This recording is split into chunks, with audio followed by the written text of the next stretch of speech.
நண்பர்களுக்கு வணக்கம். நான் உங்கள் நண்பன் முருகன். நீட் தேர்வு உருட்டுக்கள். இந்தியாவில் நீட்டுன்னு ஒரு எக்ஸாம் இருக்குது. அந்த எக்ஸாம் எழுதுனா மாணவர்கள்லாம் தற்கொலைக்கு தூண்டுறது போல் இருக்குது அப்படின்னு சொல்லிட்டு அரசியல் தலைவர்கள் அவ்வப்போது பேசுகிறதும் அதை வச்சு அரசியல் நடத்துகிறதும் நடந்துக்கிட்டே இருந்தாலும் மாணவர்கள் ஒரு பக்கம் நீட் எக்ஸாம் எழுதி பாஸ் பண்ணி டாக்டர் சீட்டு சேர்ந்துட்டு தான் இருக்காங்க. புரோக்கர் இல்லாமல் வீடு நிலம் வாங்க விற்க குயிக் ப்ராப்பர்ட்டி வாங்க குயிக்காக சேல் பண்ணுங்க. ப்ளே ஸ்டோர் அண்ட் ஆப் ஸ்டோரில் ஆப் இருக்குது. குயிக்காக டவுன்லோட் பண்ணி உங்களோட ப்ராப்பர்ட்டிஸை சேல் பண்ணுங்க. சரி, அரசியல் வியாதிகள் ஒரு பக்கம் அரசியல் நகர்த்தட்டும். இந்த அரசியலுக்கு பின்னாடி இருக்கக்கூடிய விஷயங்களை நம்ம கொஞ்சம் கவனித்து பொறுமையாக கேட்க வேண்டிய காலகட்டம் வந்துருச்சு. ஏன் அப்படின்னு கேட்டிங்கன்னா, இந்த நீட்டை பற்றி இவ்வளவு ஆண்டுகளாக நான் இப்படி பண்ணிடுவேன் அப்படி பண்ணிடுவேன், ரகசியம் என்கிட்ட இருக்குது, துண்டு சீட்டு எழுதி வச்சுருக்கிறோம், அப்படி நீட்டுக்கு கையெழுத்து இயக்கம் நடத்துகிறேன் அப்படின்னு சொல்லிட்டு ஊர் முழுக்க கையெழுத்தில் வாங்கி குப்பத்தொட்டில் போட்டு வச்சிட்டாங்க. ஒரு பொட்டிக்குள்ளே போடுங்க மனுவை பூரா, நான் ஆட்சிக்கு வந்து அந்த பொட்டியை திறந்து எல்லாம் சரி பண்ணிடுவேன் அப்படின்னு சொன்னாங்க. அப்போ இந்த நீட் அப்படின்ற விவகாரத்தை வந்து நான் கையில் எடுத்து இதுக்காக நடைபயணம் போகிறேன், ஒரு செங்கலை தூக்குறேன், என்னென்னம்போ விஷயங்களை பேசினாங்க.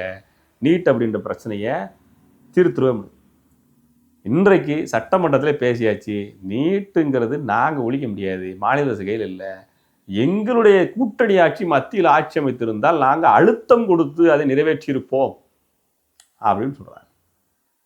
இதை தெரிஞ்சுக்கிட்ட திடீர் தளபதி, திடீர் அரசியல் தலைவர் இருக்கார் இல்லையா, நம்ம பண்ணை ஒரு வீட்டுக்குள்ளே இருந்துக்கிட்டு திடீர்னு வெள்ளம் வந்தவங்களாம் என் வீட்டுக்கு வந்து வாங்கிக்கிடுங்க, நாலாம் வழி வர முடியாதுன்னு சொல்லுவார் இல்லையா, அவர் வேற மக்களை ஏமாற்றுகிறார்கள் இப்படித்தானா அப்படின்னு சொல்லி திடீர்னு அறிக்கை விடுறப்ப இன்னைக்கு தான் அரசியல் அவர் தெரிஞ்சுக்கிறார் போல இருக்கு. விஜய் வந்து ஆளுங்கட்சிக்கு ஆதரவாக பேசாமல் மத்திய கூட்டணியில் வந்து எங்கள் ஆட்சி வந்து நாங்கள் நீட்டை நீக்குவோம்னு சொன்னோம், அதை புரிஞ்சுக்கிடாமல் எங்களை விமர்சிக்கிறார் அப்படின்னு திருமாவளவன் ஒரு பக்கம் விஜயை திட்டுறாப்புல. டேக் டைவர்ஷன் பண்ணுறாங்க. சரி, உண்மையிலே நீட்டு என்னதாக பிரச்சனை எனக்கு புரியலை அப்படின்னு நினைக்கிறீங்களா? உண்மையிலே நீட்டுங்கிற பிரச்சனை யார் அதை பிரச்சனை பற்றி அதிகமாக பேசணும்னு கேட்டிங்கன்னா, மாணவர்கள் பேசியிருக்கணும். ஆனால் மாணவர்கள் பேசலை அப்படின்னா இங்கே பிரச்சனை மாணவர்களுக்கு இல்லை. முதல்ல அதை புரிஞ்சுக்கணும். என்னப்பா இது எல்லா அரசியல் கட்சிகளும் நீட் எதிர்க்கிறாங்க, நீ என்ன சம்மந்தம் இல்லாமல் ஒன்று பேசுகிறேன்னு கேட்டிங்கன்னா, சம்மந்தம் இல்லாமல் பேசுகிறதுலேயே ஒரு சம்பந்தம் இருக்குது. அது தெரிஞ்சுக்கிட்டாத்தே இங்கே அரசியல் இருக்குது. நீட் எதிர்ப்பு அப்படின்னு வரும் பொழுது அரசு பள்ளி படித்த மாணவர்களுக்கு 7.5 விழுக்காடு இடஒதுக்கீடு தர்றேன் அப்படின்னு கொடுத்தாப்புல எடப்பாடி பழனிசாமி. உண்மையிலே வரலாற்று சிறப்பு மிக்க விஷயம் அது. இதை எந்த தலைவர்களும் வாழ்த்த மாட்டுறாங்க. அரசு பள்ளியில் படித்த மாணவர்களுக்கு இடஒதுக்கீடு வாய்ப்பு கிடைச்சிருக்குது, மருத்துவராகிற வாய்ப்பு கிடைச்சிருக்குது. இந்த வாய்ப்பை கொடுத்த அஇஅதிமுகவையும் அதை நிறைவேற்றி காட்டினா எடப்பாடி பழனிசாமி யாரும் வாழ்த்துற மாதிரி தெரியல. மாறா நீட்டை செயல்படுத்தி அதிமுக அப்படின்னு குற்றம் சொல்கிறாங்க. நீட்டை செயல்படுத்தி அதிமுக தான் குற்றம் சொல்கிறாங்க, நீட்டை கொண்டு வந்த பற்றி பேச மாட்டாங்க. அப்போ என்ன நடக்குது தெரிஞ்சுக்கணும்னா நம்ம வரலாற்றில் பின்னோக்கி போகணும், ரொம்ப பின்னோக்கி போகணும். எங்கன்னு கேட்டிங்கன்னா, காங்கிரஸும் திமுகவும் கூட்டணி வச்சு ஆட்சி நடந்துச்சுல, அந்த காலகட்டத்துக்கு போகணுங்க.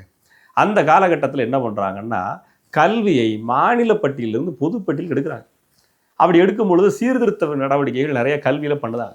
அப்படி பண்ணும் பொழுது என்ன சொல்கிறாங்கன்னா, இனிமே இந்தியா முழுக்க ஒரே மாதிரியான தகுதி தேர்வுகளை வைக்கணும், மருத்துவத்துறைக்கு வைக்கணும், இன்ஜினியரிங் டிபார்ட்மெண்ட் வைக்கணும், வக்கீல்களுக்கு வைக்கணும், அப்படி ஒவ்வொரு டிபார்ட்மெண்ட் வைஸாக எடுக்கிறாங்க. அப்படி இருக்கிற பொழுது இந்த முதல் கட்டமாக எம்பிபிஎஸ் சீட்டுக்கு போட்டு விட்றாங்க. இனிமேல் நீங்கள் என்ன செய்யணும், இந்தியா முழுக்க ஆல் இண்டியா எல்லாமே வந்து டாக்டருங்கிறது இந்தியா முழுக்க ஒன்றுதான், A+B² ஃபார்முலா உலகம் முழுக்க ஒன்றுதான், சயின்ஸ் ஒன்றுதான். நீங்கள் உங்களோட மாநில கல்வி தான் வேறு படிச்சுக்க போகிறீங்க, அதாவது மொழி வேறு படிச்சுக்க போகிறீங்க, உங்களோட வரலாறுகளை வேறு படிச்சுக்கிட்ட போகிறீங்க. ஆனால் உலகம் முழுக்க மருத்துவம் ஒன்று தான். அதனால் என்ன செய்ய போகிறீங்க, எல்லா மாதிரியும் ஒரே மாதிரி எக்ஸாம் எழுதி ஒரே மாதிரி டாக்டர் சீட்டுக்கு போங்க அப்படின்றது போல் டிஎம்கே காங்கிரஸ் கூட்டணி இருக்கிற போது கெசட்டில் அறிவிக்கிறாங்க என்னென்னு, தகுதி தேர்வு தேவை அப்படின்னு சொல்லிட்டு. திமுக காங்கிரஸ் கூட்டணி இருக்கிற பொழுது இதுக்கு ஆதாரம் இருக்குதா தம்பி, ஆதாரம் இல்லாமல் நீ பேசக்கூடாது, ஆதாரம் இல்லாமல் பண்ணால் உன்னை சேதாரம் பண்ணிடுவோம் அப்படின்னீங்கன்னா, அஇஅதிமுக ஆட்சி காலத்தில் சுகாதாரத்துறை அமைச்சராக இருந்த மதிப்புமிக்க விஜயபாஸ்கர், அவர் தான் அமைச்சராக இருந்தார் நினைக்கிறேன், பேர் தப்பாக இருந்தால் மன்னிச்சுக்கிடுங்க, அவர் தான் என்ன பண்ணுறாப்புல சட்டமன்றத்தில் பேசுகிறாப்புல. காங்கிரஸ் திமுக கூட்டணி தான் கொண்டு வந்துன்னு சொன்ன பொழுது சட்டமன்றத்தில் 1/2 மணி நேரத்துக்கு மேலே பேசியிருக்காரு. யூடியூப்பில் அவைலபிளாக இருக்குது, அவை குறிப்புகள் இருக்குது, அவை குறிப்பு நடவடிக்கைகள் இப்போ இருக்கிற சபாநாயகர் மாதிரிக்க எதிர்கட்சிகள் பேசுனதெல்லாம் அப்போ எடுத்துலாம் போக மாட்டாங்க, கரெக்டாக என்ன பேசி தான் எழுதியிருக்காங்க. அப்பவும் எதிர்க்கட்சி தலைவராக இருந்த முத்தமிழறிஞர் இப்போ முதலமைச்சராக இருக்கிறவர், சரி தப்பு நடந்துருச்சு, இது எப்படி சரி பண்ணலாம், நாம் எல்லாரும் சேர்ந்து சரி பண்ணுவோம் அப்படின்னு இப்போ இருக்க முதலமைச்சர் பேசுனதும் அவை குறிப்பில் இருக்குது. சரியா? அதனால நான் பொய்யெல்லாம் பேசலைங்க. எனக்கு எதிராக கம்பு சுத்துறது வேண்டாம். சட்டமன்ற விவாத நிகழ்ச்சிகளை தெரிஞ்சுக்கிட்டு பேசுங்க. சரி, இப்போ அவர் விஜயபாஸ்கர் என்ன பேசியிருக்காப்புன்னு கேட்டிங்கன்னா, இந்த மாதிரிக்க கெசட்டில் அறிவித்த உடனே அதை எதிர்த்து வழக்கு தொடுத்தது அஇஅதிமுக. இந்த வழக்கில் தன்னையும் ஒரு மனதாரராக இணைச்சிக்க சொல்லி திமுக கேட்கல. ஆனால் அதிமுக கேட்குது, உங்களையும் ஒரு மனதாரராக இணைச்சிக்கிடுங்க அப்படின்னு கேட்குது. அது எப்படி? உங்களோட நாங்கள் வர முடியுமா? நீங்கள் ஆப்ஸ்டா லேடி, அதெல்லாம் முடியாது அப்படின்ட்டு. அது மட்டும் இல்லாமல் இவங்க நாங்கள் கொண்டு வந்து கெசட்டில் அறிவிச்சதுக்கு நாங்களே எதுக்கு உங்கள்கிட்ட சேரணும், அதெல்லாம் முடியாது அப்படின்னாச்சு. அப்போ அஇஅதிமுக என்ன பண்ணுது? உச்சநீதிமன்றத்தில் இடைக்கால தீர்ப்பு வாங்குது. இடைக்கால தடையை வாங்கிட்டாங்க. உச்சநீதிமன்றம் வரைக்கும் போயிட்டாங்க. இங்கே மெட்ராஸ் கோர்ட்லாம் இல்லை, நேராக இங்கே வாதாடி முடியலை. அடுத்தாக்கில் டெல்லிக்கும் போயாச்சு. இந்த தீர்ப்பு மேலே இடைக்கால தடை வாங்கியாச்சு. இந்த கேப்புக்குள்ளார என்ன சொல்கிறாங்க, எங்கள்கிட்ட தனியாக எக்ஸாம்ஸ் இருக்குது, நாங்கள் அந்த மாநிலத்தில் எங்களுக்கு வந்து தனியாக என்ட்ரன்ஸ் எக்ஸாம் வைக்கிறோம், இந்த முறையும் தேவையில்லைன்ற என்ன செய்கிறோம், +1 +2 எக்ஸாமில் அதிக மார்க் எடுக்கிற மாணவர்கள் வச்சு தான் என்ன செய்கிறோம், பரீட்சை எழுதி இங்கே நடத்திக்கிட்டு இருக்கிறோம், இது எங்களுக்கு இது போதுமானது அப்படின்னு சொல்கிறப்போ, அதெல்லாம் முடியாது, இந்தியா முழுக்க ஒரே மாதிரி கொண்டு வரணும், உங்களுக்கு என்ன செய்கிறோம், விலக்கு தர்றோம், டைம் ஒன்று எடுத்துக்கிடுங்க, சமச்சீர் கல்வின்ற விஷயத்தை கொண்டு வந்துட்டோம், இனிமேல் என்ன செய்யணும், இந்தியா முழுக்க ஒரே மாதிரி எஜுகேஷன் கொண்டு வர வேண்டிய அவசியம் இருக்குது, நீங்கள் டைம் வேணால் கூட கொஞ்சம் எடுத்துக்கங்க, ஆனால் இதை இம்ப்ளிமெண்ட் பண்ணி ஆகும் நீதிமன்றம் சொல்லுது. நீதிமன்றம் இப்படி சொல்கிறதுக்கு காரணமாக இருந்தது யார் அப்படின்னு கேட்டிங்கன்னா, இன்றைக்கு காங்கிரஸின் பெருமை பேசிக்கிட்டு தர்றாங்கல்ல, இந்த இந்தியா கூட்டணி வந்தால் தடுத்துருவோம்னு, அந்த இந்தியா கூட்டணியில் மிக முக்கியமான ஒருத்தர் நபருடைய மனைவி தான், காங்கிரஸ்காரவங்க தான் அஇஅதிமுக எதிர்த்து அந்த கேஸில் வாதாடுறாங்க. நளினி சிதம்பரம் வாதாடுறாங்க. இதை இந்த திமுக காரன் மறுக்க முடியாது. சட்டமன்ற குறிப்பில் இது இருக்குது. இதை விஜயபாஸ்கரோட பேசும்போது காங்கிரஸ் தொண்டர்கள் என்ன செஞ்சாங்க, அந்த கட்சியில் இருக்கிற காங்கிரஸில் இருக்க எம்எல்ஏக்கள் சட்டமன்றத்தில் வெளியே வந்துட்டாங்க. வெளியே வந்து வெளியிடப்பு செஞ்சு பத்திரிகையாளர்கிட்ட பேட்டி கொடுக்குறாங்க. என்ன கொடுக்குறாங்கன்னா, சட்டமன்றத்திற்குள் பங்கேற்காத ஒருவர் அவர் தொழில் நிமித்தமாக செய்யக்கூடிய வேலைக்கு சட்டமன்ற உறுப்பினர்களாக நாங்கள் எப்படி பொறுப்பேற்றுக்க முடியும், கட்சி எப்படி பொறுப்பேற்றுக்க முடியும், நளினி சிதம்பரம் அவருடைய தொழிலை செஞ்சார், வக்கீல் தொழிலை செஞ்சார், அதுக்கு காங்கிரஸ் எப்படி பொறுப்பேற்றுக்க முடியும்னு சொல்லிட்டு ரிவர்ஸில் வண்டி ஓட்டினாங்கன்னா இந்த காங்கிரஸ். இதுக்கு எல்லாத்துக்கும் ஆதாரம் இருக்குது. யூடியூப்பில் வீடியோ இருக்குது, பத்திரிகையாளர் சந்திப்பு நடத்தின அந்த வீடியோஸ் இருக்குது, சட்டமன்றத்தில் அவை குறிப்பேடுகள் இருக்குது. நான் எதையும் பொய் பேசலை, உண்மைன்னு பேசுகிறேன். இப்போ நீட்டுக்கு பின்னாடி இருக்கிற அரசியல் உங்களுக்கு புரியும் நினைக்கிறேன். இந்த இடைவெளியில் தான் 7.5% இடஒதுக்கீட்டை எடப்பாடி பழனிசாமி கொடுக்குறாரு. இப்போ இந்த நீட்டை கொண்டு வந்தது யார்? திமுக காங்கிரஸ். யார் அதை ஒழிப்பேன்னு சொல்கிறது? திமுக காங்கிரஸ். சரி, உச்சநீதிமன்றத்தில் இடைக்கால தடை வாங்கிட்டாங்களாங்க. அந்த அனிதா பொண்ணு இறந்து போச்சுலாங்க. அந்த அனிதா பொண்ணு அங்கே வரைக்கும் வாதாட போச்சுலாங்க. திமுக தானங்க பேக் ஹண்டாக இருந்து நாங்கள் பண்ணுறோம் சொல்லுது. வாதாடின நளினி சிதம்பரம், நீங்கள் கேஸ் இருந்து நீங்கள் வெளியே வாங்க, நம்ம தமிழ்நாட்டில் இருக்கிறீங்க, வேறு ஏதோ ஸ்டேட்லேருந்து கூட வாதாடி தான் பரவாயில்ல, எதிர்மனுதாரராக போகிறதும் தமிழ்நாட்டு ஆள், நீட்டு வேணும்னு கேட்டு போகிறதும் தமிழ்நாட்டு ஆள், அது காங்கிரஸில் முக்கிய பிரபலமாக இருக்கிற அவங்களுடைய மனைவியாக இருக்கிறீங்க, இதெல்லாம் சரிப்பட்டு வராதுங்க அப்படின்னு திமுக அழுத்தம் கொடுத்ததா? இல்லை. அதே சன் ஊடகத்தில் அவங்கள தான் பேட்டி எடுத்து போடுறாங்க. இவங்களே தொட்டில் கிள்வாங்களா, இவங்களே பால் கொடுத்து பிள்ளையை தூங்க வைப்பாங்களா? எப்படி கிடைக்கிறாங்க நம்மகிட்ட? எவ்வளோ பெரிய மோசடி இது மோசடியா இல்லையா? இந்த வேலையை பண்ணிவிட்டு நீட்டு ஒழிகன்னு ஒரு பக்கம் பேசுறது ஏன் அப்படின்றதுக்கு பின்னால் ஒரு விஷயத்தை நம்ம கவனிக்கணும். இங்கே மருத்துவக் கல்லூரி நடத்தி பிணவரையில் பணத்தை ஒழிச்சு வைக்கிறார் ஒருத்தர் மாமனிதர். இப்போ ஒரு 6 மாதம் முன்னாடி அரெஸ்ட் பண்ணாங்க, வருமானத்தை ரைடு பண்ணது, இடி ரைடு பண்ணாங்க. உங்களுக்கு பேர் தெரிஞ்சுன்னு நினைக்கிறேன், தெரியலன்னா கமெண்டில் போடுங்க. தமிழக ஊடகங்களில் வெளிவந்து பத்திரிகை செய்திகளை படித்தவங்களுக்கு தெரியும். எனக்கு ஒரு பேரெல்லாம் மறந்துருச்சு, யார் பிணவரில் பணத்தை ஒழிச்சு வச்சாங்க, அவர் திமுக காரன்னு சொன்னாங்க, அவ்வளோதான் எனக்கு தெரியும். உங்களுக்கு பேர் தெரிஞ்சிருக்கா? கமெண்டில் போடுங்க. அது என்னங்க, மருத்துவக் கல்லூரி நடத்தக்கூடிய அளவுக்கு நம்ம பணம் இருந்துச்சுன்னா பேங்க்கில் போடுறோம், சில பேர்ட்ட அதுவும் இல்லை, நம்மகிட்ட இருக்கிறது இல்லை, கடன் வாங்குகிறோம், மிச்சம் இருக்கிற பணத்தை சொந்தக்காரன்ட்ட கொடுப்போம், நிலத்துக்கு கொடுப்போம், ஏதாவது தொழில் பண்ணுவோம். இதையெல்லாம் போக மிச்சத்தை கொண்டு பிணவரையில் ஒழிச்சு வச்சுருக்காருங்க ஒருத்தர். பிணத்துக்கு இடையில் பணத்தை ஒழிச்சு வச்சுருக்காருங்க.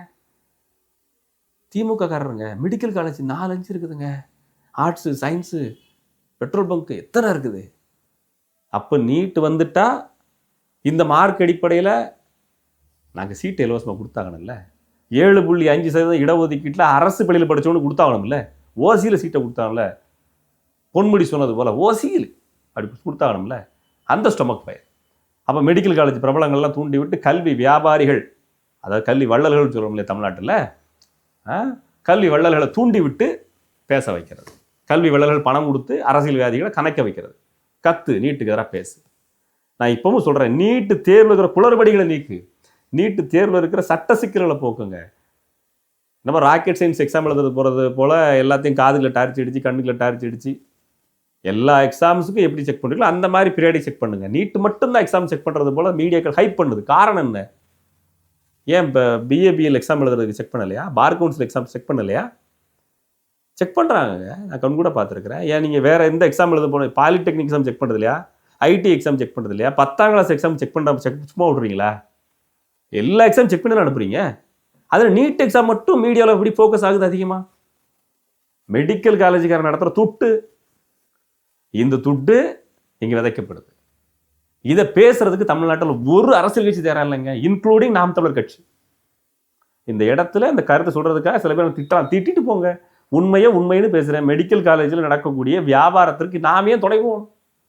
ஏங்க நீட்டு ஒரே மாதிரி கல்வி இல்லை, சரி இல்லை. A+B ஹோல் ஸ்கொயர் இந்தியா முழுக்க ஒன்று தானே, உலகம் முழுக்க ஒன்று தானே. மெடிக்கல் சயின்ஸ் உலகம் முழுக்க ஒன்று தானே. MBBS சீட்டு ஒன்றா தானே இருக்க போகுது. நான் நிறைய மெடிக்கல் காலேஜ் வச்சிருக்கிறேன், அவன் அங்கிருந்து படிக்க வந்துடுறான். அதுக்கு சிஸ்டமேட்டிக் ஃபில்டர் பண்ணுங்க. தமிழ்நாட்டு ஸ்டூடெண்ட்ஸ் தான் ஃபர்ஸ்ட் ப்ரிஃபரன்ஸ் கொடுப்போம், அப்புறம் 2வது மாற்றும் சொல்லுங்க. கொஸ்டின்ஸை லாங்குவேஜ் ட்ரான்ஸ்ஃபர் பண்ணுவோம், அதை பண்ணுவோம். அடுத்த ஸ்டேஜ் அப்படி அடுத்தடுத்த அப்டேட்டுக்கு போங்க. அதை விட்டு நீட்டு. இப்போ இங்கே எங்கே இருக்குது பிரச்சனை தெரிஞ்சுங்களா உங்களுக்கு? மெடிக்கல் காலேஜுக்காரன் தர துட்டு, இதில் வர்ற அரசியல். இந்த அரசியல் தாங்க நீட்டை வச்சு பேச வைக்குது. மாணவர்கள் நீட்டை பேசலை, மறந்துட்டு அவன் பாட்டு அவன் வேலையை பட்டு அவன் பாட்டு படிக்கிறான். இப்போ 8ஆம் கிளாஸ் படிக்கும்போது கோச்சிங் சென்டர் போகிறான். 8ஆம் கிளாஸ் படிக்கும்போது கோச்சிங் சென்டர் போய்ட்டு நீட்டை படிச்சுட்டு இருக்கான். அவன் டியூஷன் போகிறான், நீட்டை எக்ஸாம் எழுதுறான், படிக்கிறான், போயிட்டே இருக்கான். அரசியல்வாதிகளுக்கு மட்டும்தான் நீட்டு இப்போ பிரச்சனையாக இருக்குது. மருத்துவத்தை வச்சு வியாபாரம் பார்த்த மருத்துவ கல்வி கொள்ளையர்களுக்கு தான் இப்போ நீட்டு பிரச்சனையாக இருக்குது. இப்போ புதுசாக கட்சி தொடங்கின விஜய் அவர்களையும் தூண்டி விட்டு நீங்களும் பேசுங்க, உங்களுக்கு கொஞ்சம் பேமெண்ட் தர்றான். எனக்கு தெரிஞ்சு இந்த நீட் அப்படின்ற எக்ஸாமால பிரச்சனை இல்லைங்க. நீட்டு வந்ததால யாருக்கு பிரச்சனையோ அவங்க தான் கதைக்கிற, ரொம்ப கொதிக்கிறாங்க, எங்களுக்காக பேசுங்கன்னு சொல்கிறாங்க. அப்போ பொதுத்தளத்தில் ஒரு அரசியல் கருத்து உருவாக்கப்படும் பொழுது அந்த கருத்தை திமுக பேசுனா எல்லாரும் பேசியாக வேண்டிய சூழ்நிலைக்கு திமுக நெருக்குது. வேற வழி இல்லாமல் அதை நாம் தமிழர் பேசுகிற மாதிரி ஆகுதுன்னு நான் புரிஞ்சுக்கிறேன். வேற வழி இல்லாமல் நாம் தமிழர் பேசுகிற மாதிரி அது ஆகுதுன்னு புரிஞ்சுக்கிறேன். இல்லை அப்படின்னா ஒருவேளை நீட்டு திமுக எதிர்க்குது, நாம் தமிழர் எதிர்க்கலைன்னா உடனே அது பிஜேபி பீட்டிம்ன்றுவாங்க. வேற வழி இல்லாமல் அதை நாம் தமிழர் எதிர்க்கிறது போல எனக்கு தோணுது. சரி, இந்த இடத்துல இந்த கருத்து சொல்லும் பொழுது மாறுபட்ட கருத்தாக தெரிஞ்ச தம்பின்னு சொல்லலாம். இப்போ இப்படி தான் தெரியும். 5 வருஷம் கழிச்சு இந்த கருத்தில் உங்களோட நிலைப்பாடு என்னங்கிறத நீங்களே சொல்லுங்கள். இப்போதைக்கு நீட் அப்படின்றது நமக்கு எதிர்முகம் மாதிரியே தெரியலாம். படித்து நீட் எக்ஸாம் மூலமாக பாஸ் பண்ணி மெடிக்கல் சீட்டு சேர்ந்த மாணவன்கிட்ட கேளுங்க, ஸ்டூடெண்ட்டு. கவர்மெண்ட்டு ஸ்கூலில் படித்து போயிருப்பான்ல ஒரு ஸ்டூடெண்ட்டு, 7.5 விழுக்காடு இடஒதுக்கீட்டு அந்த வாய்ப்பு மூலம் போயிருப்பான்ல, அவங்கிட்ட கேளுங்க. அப்போ தான் இங்கே மருத்துவ கொள்ளை, மருத்துவ கல்லூரியில் நடக்கக்கூடிய கொள்ளைகள், அது சீட்டு நடக்கிற பேரம், அதில் நடக்கக்கூடிய வியாபாரம் அது புரிய வரும். பெரும்பாலான மருத்துவக் கல்லூரிகள், தமிழ்நாட்டில் இருக்கிற மருத்துவக் கல்லூரிகளில் 70% மேலே தன் கைவசம் வச்சிருக்கிறது திமுக. அப்போ திமுக நீட்டை எதிர்க்குதுன்னா உள்ளூர காரணம் ஒன்று இருக்கும்ல. ஏழை எளிய மக்களுக்கான அரசு அப்படின்னு நினைக்கக்கூடிய நாம 7.5% இடஒதுக்கீடு அரசு பள்ளியில் படித்த மாணவர்களுங்கிறது பத்தாது, 50% கொடுங்க அப்படின்னு சட்டத்துக்கு அழுத்தம் கொடுக்கணும். இதைத்தான் நம்ம போராடி இருக்கணும். அரசு பள்ளியில் படிக்கிறவன் ஒன்றுக்கு வழியில தான் அரசு பள்ளியில் படிக்கிறோம், என் பிள்ளை அரசு பள்ளியில் படிக்குது, உங்கள் பிள்ளை அரசு பள்ளியில் படிக்குது அப்படின்னா நம்மளுடைய வாழ்க்கை மேலே வர்றதுக்காக அரசாங்கம் சட்டத்தை நிறைவேற்றணும். நம்ம கட்டுற வரி பணத்தில் அரசாங்கம் நடக்குது. இருக்கப்பட்டவன் வேறு இடத்துல படிக்கிறான், இல்லாதப்பட்டவன் அரசு பள்ளியில் படிக்கிறோம். எங்கள் பிள்ளைங்க மேலே வர்றதுக்கு எங்களுக்கான வாய்ப்பை கொடுக்கறதுக்கு எதுக்கு 7.5? அது பத்தாதுங்க, எனக்கு நிறைய கொடுங்க அப்படின்னு திமுக அழுத்தம் கொடுக்கணும் அல்லது அதிமுக அழுத்தம் கொடுக்கணும். இதைத்தான் அரசியல் கட்சிகள்லாம் போராடி இருந்துக்கணும். எக்ஸாமினேஷன் நடக்கக்கூடிய அந்த நீட்டு தேர்வில் நடக்கிற குளறுபடிகளை சரி பண்ண போராடி இருந்திருக்கணும். ஆனால் இங்கே என்ன போராடுறாங்க தெரியுமில்ல, நீட்டே நீக்கிட்டு அடுத்து எப்படி பிற பேட்டர்ன் எக்ஸாமில் கொண்டு வர போறீங்கன்னு கேட்டிங்கன்னா அதுக்கு பதில் இல்லை.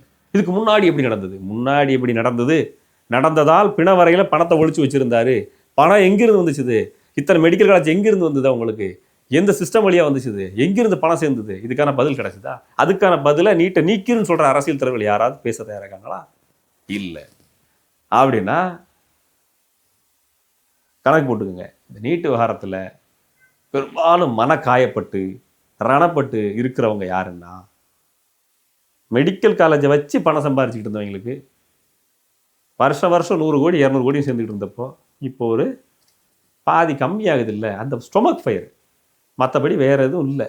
பொதுமக்களுக்கு எனக்கு தெரிஞ்சு எள்ளளவும் பாதிப்பு இல்லை. அது மாதிரி தான் தோணுது. என்னோட பர்சனல் ஃபீலிங்ஸை சொல்கிறேன். சரியும் இருக்கலாம், தப்பு இருக்கலாம். சில பேர் கீழே கமெண்டில் கதறலாம், கோவப்படலாம், திட்டலாம். மறுபடியும் சொல்கிறேன், இந்த வாக்கியத்தை, இந்த தேதியை எல்லாத்தையும் எழுதி வச்சுக்கிடுங்க. 5 வருடம் கழிச்சு நீங்களே என்கிட்ட சொல்லுவீங்க, தம்பி நீ சொன்னது ஒரு விதத்தில் அன்னைக்கு தப்பு மாதிரியே தெரிஞ்சுது தானே, யோசிச்சு பார்த்தா கரெக்டாக தான் இருக்குன்னு சொல்லுவீங்க. அந்த காலம் வர்ற வரைக்கும் காத்திருப்போம். நன்றி. இப்போலாம் புரோக்கர் இல்லாமல் ஒரு ப்ராப்பர்ட்டியை வாங்கவும் முடியல, விற்கவும் முடியல அப்படின்னு யோசிச்சுக்கிட்டு இருக்கீங்களா? அப்படின்னா அதுக்கு ஒரு சொல்யூஷன் கிடச்சிருச்சு. அதுக்கு நீங்கள் ஃபர்ஸ்ட் பண்ண வேண்டியது இந்த குயிக் ப்ராப்பர்ட்டி ஆப்பை டவுன்லோட் பண்ணணும்.